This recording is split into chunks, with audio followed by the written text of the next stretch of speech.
Hello sir. Hello ma'am.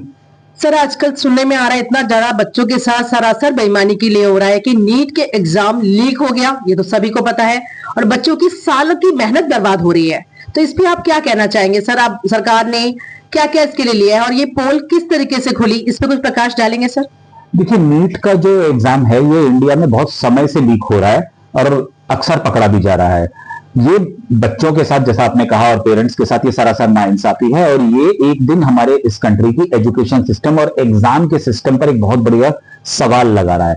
इस बार जो paper leak हुआ है वो कैसे लीक हुआ है, देखिए इसको समझने की कोशिश करते हैं। जो एक्सपर्ट कमेटी पेपर बनाती है उसके टीचर्स और एक्सपर्ट्स ने ही ये पेपर लीक कर दिया। सबसे पहले अपने जान पहचान के लोगों को बेच दिया।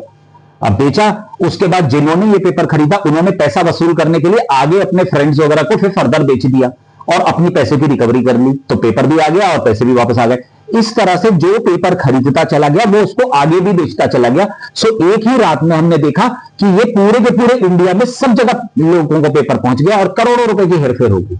अब यहां पर एनटीए पर ही सवालिया निशान है। सीबीआई की इंक्वायरी हो चुकी है। सीबीआई लगभग अब तक 8 लोगों को अरेस्ट कर चुकी है और इसमें बहुत से डेकॉय लोग भी आए हैं। डेकॉय लोग मतलब जो एजुकेशन इंडस्ट्री से नहीं है।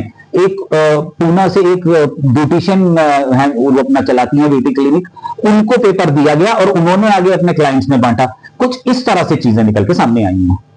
सर ऐसा भी सुनने में आया है, न्यूज़पेपर के थ्रू मेरे को देखा गया है कि प्रोफेसर्स भी इसमें इंक्लूड थे जिन्होंने पेपर बनाया था। जी हाँ, वही मैंने आपको अभी बताया कि जिन्होंने ये पेपर बनाया था, एक्सपर्ट कमेटी के लोग, उन्होंने ही ये लीक कर दिया। तो यहां से अब एक सवालिया निशान है सबके ऊपर। अभी जैसे एक और खुलासा हुआ है, राजस्थान में एक ही परिवार के 5 बच्चों का नीट में सिलेक्शन हो चुका है। वो 5 बच्चे अपने first year, second year, BTech उसमें अभी इसमें नीट के एग्जाम के लिए, हाँ, नीट का एग्जाम दे करके और एमबीबीएस कर रहे हैं। और जैसे ही ये खुलासा हुआ है, मीडिया में ये खबरें आई हैं, उन बच्चों ने अपनी क्लासेस लेनी बंद कर दी हैं। तो ये भी एक दिखा रहा है कि उनके दिल में भी कहीं चोर का भाव है।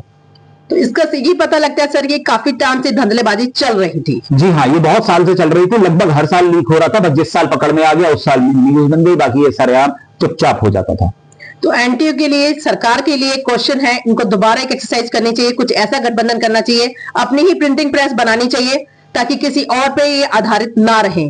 देखिए, प्रिंटिंग का तो अब सवाल खत्म हो गया, क्योंकि बस अभी यही वाला जो री एग्जाम होगा यही अकेला लास्ट है जो गवर्नमेंट ने बोला है कि पेन और पेपर मोड पे होगा।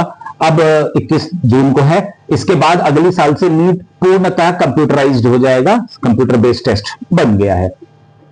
तो कंप्यूटर बेस्ड बन गया है, लाइक जैसे जेई का एग्जाम होता है। जी बिल्कुल, जेई के एग्जाम की तरह अगले साल से बच्चों को ये राहत तो कम से कम मिलेगी, पेपर लीक होने की संभावना ना के बराबर हो जाएगी, मतलब बहुत कम हो जाएंगे। क्योंकि अभी लॉजिस्टिक्स है, जहां प्रिंट होता है वहां से लीक हो रहा है, आगे जहां जहां जा रहा है वहां लीक होता चला जा रहा है। अब वो सब चीजें खत्म हो जाएंगी।